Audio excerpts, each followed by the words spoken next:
was losing my way, on my way. You never turned away, no way. How could you call me friend? After all I've done, I searched all over, all over. I've been all over, all over. There was nobody.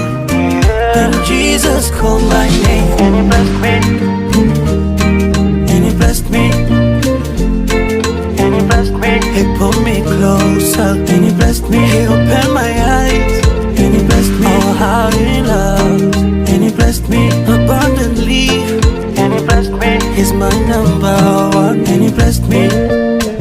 Ndashima wa mwami w'abami, ikuzo ribe iryawe mwami, icyubahiro kibe cyawe.